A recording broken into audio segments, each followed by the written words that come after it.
Hi friends, स्वागत है आप सबका RK coaching centre by Rahul sir में।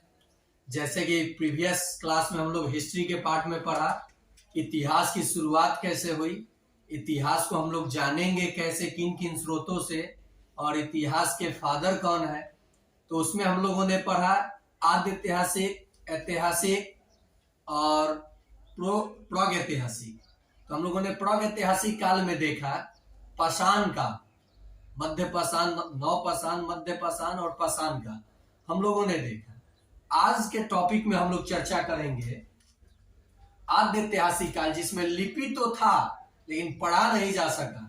उसके नमूने के आधार पर इतिहास लिखा गया, जिसमें मैंने बोला था पिछले पार्ट में, जिसमें हम लोग सैंधव सभ्यता यानी सिंधु घाटी सभ्यता को पढ़ेंगे। तो आइए शुरू करते हैं। तो शुरू करने से पहले मैं बता दूं, जो नया बैच कंपटीशन का चालू होने जा रहा है वो मध्य मार्च यानी 15 मार्च के लगभग सभी कॉम्पिटिटिव एग्जाम के लिए हिस्ट्री, पॉलिटी यानी जितना आर्ट्स और साइंस और रीजनिंग है, ये सब अच्छे से आपको तैयार कराया जाएगा आपका। तो आप अधिक से अधिक संख्या में जुड़े और पढ़ाई का आनंद लें, पढ़ाई को बोझ नहीं समझे। आइए चर्चा। और हाँ, जगह है सडवाड़ा बाजार, लंगा पुल के समीप। तो चलिए शुरू करते हैं अपना टॉपिक आज का, सिंधु घाटी सभ्यता, जिसे कांस्य युगीन सभ्यता के नाम से भी जाना जाता है। जैसे कि आज के समय में आप देख रहे हो कि बहुत सारे मकान, बिल्डिंग्स तरह तरह के दिखते हैं। उस समय की सभ्यता में भी ये सब साक्ष्य यानी नगरीय सभ्यता ये सब देखने को मिलती थी। यानी अनुमान लगाया गया कि उस समय जो अवशेष मिला है, उस समय भी ये वेल डेवलप्ड सिविलाइजेशन था, और इसे इंडस वैली सिविलाइजेशन, सिंधु घाटी सभ्यता। देखो, सिंधु का मतलब होता है, सिंधु नदी है, तो नदी के इर्द गिर्द ही ये सभ्यता फैली थी, जिसे इसे एक अच्छा नाम दिया गया, सिंधु घाटी सभ्यता।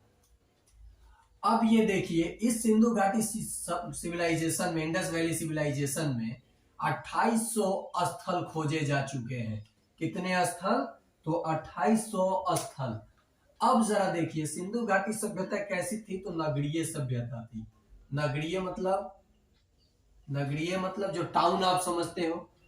यह सभ्यता के लोग मातृसत्तात्मक थे, यानी मातृ की पूजा करते थे, माता का। अभी ना हम लोग पितृसत्तात्मक, वैदिक काल से पितृसत्तात्मक सभ्यता चालू होती है, लेकिन सिंधु घाटी सभ्यता के लोग मातृसत्तात्मक थे, नगरीय सभ्यता थी। अब सिंधु घाटी सभ्यता का कुछ हम लोग बाउंड्री समझेंगे, यानी सैंधव सभ्यता का दक्षिणी सीमा क्या था। सबसे पहले ये जान लीजिए, जो सिंधु घाटी सभ्यता थी बाबू, जैसे ये हमारा भारत हो गया, ये हमारा भारत, तो इसी एरिया में ये सभ्यता फैली हुई थी, यानी पश्चिमी भारत, जिधर पाकिस्तान, बलूचिस्तान, अफगानिस्तान, इधर हमारा महाराष्ट्र, गुजरात, हरियाणा, उत्तर प्रदेश, ये इधर मत आइएगा, दक्षिण भारत मत आइएगा, पूर्वी भारत नहीं, और ऊपर मत जाइएगा। ऊपर मतलब जम्मू कश्मीर, ऊपर तो जाना ही है। तो ये एरिया में जो ये सभ्यता थी, यानी पश्चिमी भारत में ये फैली हुई थी। और ये सभ्यता की आकृति कैसी थी? तो आप लोग मैथ में त्रिभुज जानते हो, कैसी थी? त्रिभुजाकार सभ्यता थी। यह सभ्यता की आकृति, शेप जो बोलते हैं, कैसी थी? तो त्रिभुजाकार थी। आइए बाउंड्री को समझते हैं, चौहदी जिसको बोलते हैं। जो इसकी उत्तरी सीमा थी, ऊपर में उत्तर होता है, उत्तरी सीमा जो थी मांडा, सैंधव सभ्यता की उत्तरी सीमा क्या है? मांडा, जो कि जम्मू एंड कश्मीर वर्तमान में। सैंधव सभ्यता की दक्षिणी सीमा दायमाबाद, जो कि महाराष्ट्र है। यहाँ पे क्या पड़ता है? महाराष्ट्र। देखो यहाँ से लिया हूं ना, यहाँ गोवा की तरफ मत आइएगा, यहाँ तो दक्षिणी सीमा महाराष्ट्र थी, महाराष्ट्र है। पश्चिमी सीमा सुत का गेंडोल, जो कि बलूचिस्तान में। पूर्वी सीमा आलमगीरपुर, जो कि यूपी में। तो ये हुई सिंधु घाटी सभ्यता की क्या? चौहदी। समझ में आया? फिर से देखिए, मांडा जम्मू कश्मीर, उत्तरी सीमा, दक्षिणी सीमा दायमाबाद महाराष्ट्र, पूर्वी सीमा इधर पूरब होता है, आलमगीरपुर यूपी, और देखिए ये जो मैं फिगर बनाया, और पश्चिमी सीमा सुत का गेंडो। अब रहा बात, ये तो सीमा हो गई, ये सभ्यता कैसे, इसकी लंबाई चौड़ाई को जानेंगे हम लोग। इसकी लंबाई चौड़ाई को जानेंगे।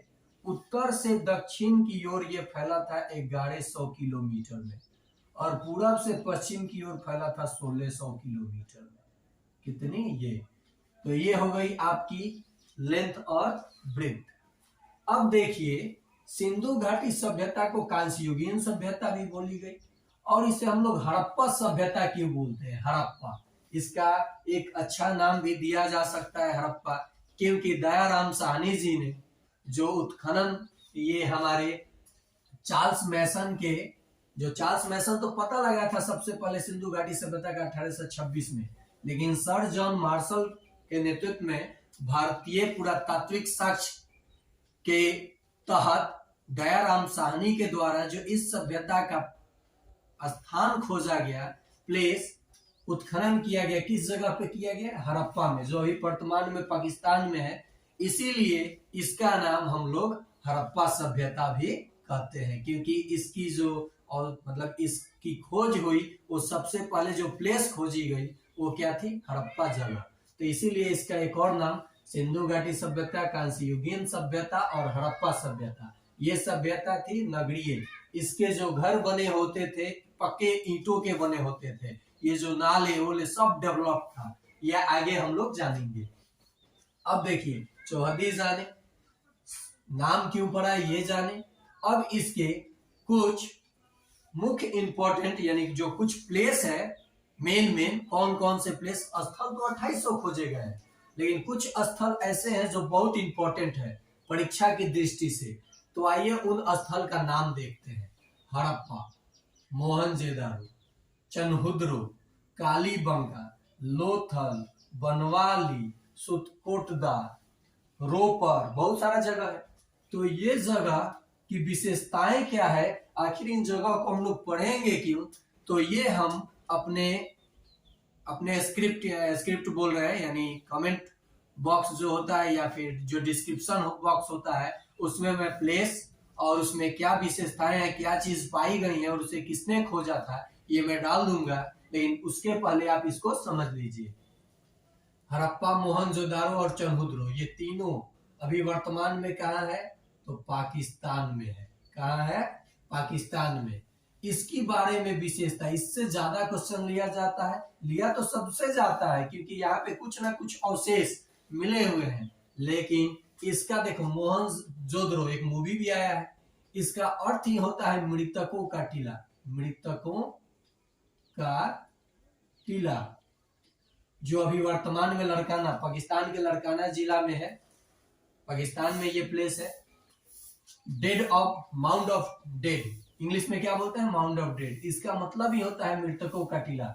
यहाँ पे अन्नागार, स्नानागार, नर्तकी की मूर्ति, सबसे लंबी चौड़ी, सबसे चौड़ी सड़क यहीं से मिली हुई है, यानी बहुत खास खास चीज यहाँ मिला हुआ है, और भी जगह से मिला हुआ है। तो इतना अगर किया जाए, सबको देखा जाए, तो इस मतलब वीडियो में टाइम लगेगा।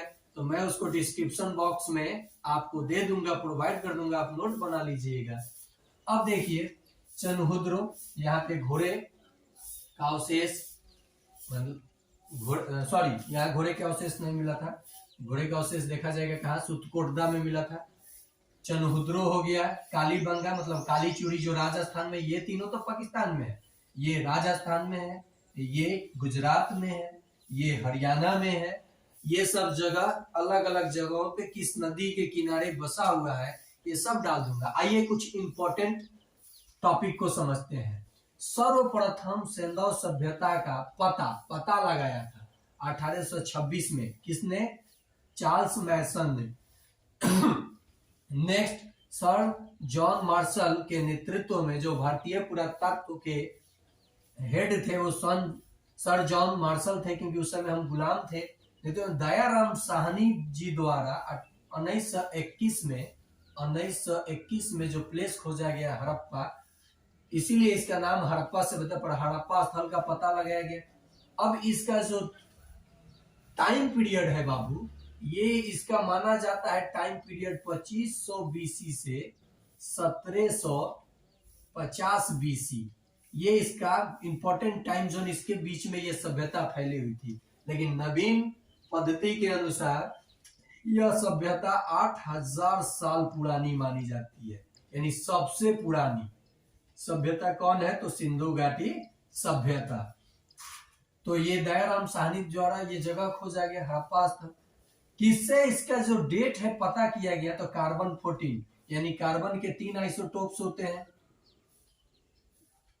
13, तो ये 12, 13 और 14। तो कार्बन 14 डेटा से इसका एज पता किया गया।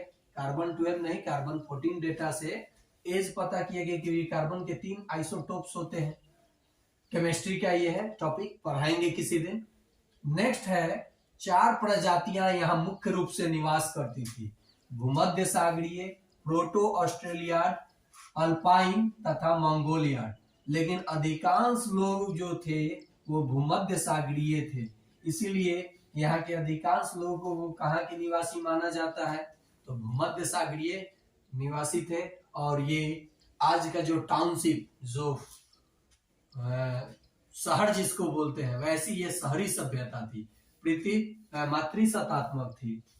और ये जो मैं जगह दे रहा हूं, किस नदी के पास किसने खोजा? देखो, अब जैसे मोहनजोदड़ो है, 1922 में रखालदास बनर्जी के द्वारा ये प्लेस खोजा गया। तो सब प्लेस को किसी ने खोजा, और किसी नदी के किनारे पे ही ये सारे प्लेस है मौजूद है। और इनकी क्या विशेषताएं हैं, यहाँ से क्या मिला है, मैं डिस्क्रिप्शन बॉक्स में डाल दूंगा, आप उसे जरूर देखोगे। और आशा करता हूं कि ये टॉपिक आपको अच्छे से समझ में आया होगा। अगर आया होगा तो चैनल को अपने दोस्तों के बीच शेयर करो, सब्सक्राइब करो, ताकि मेरा भी उत्साह बढ़े। आज के लिए इतना ही।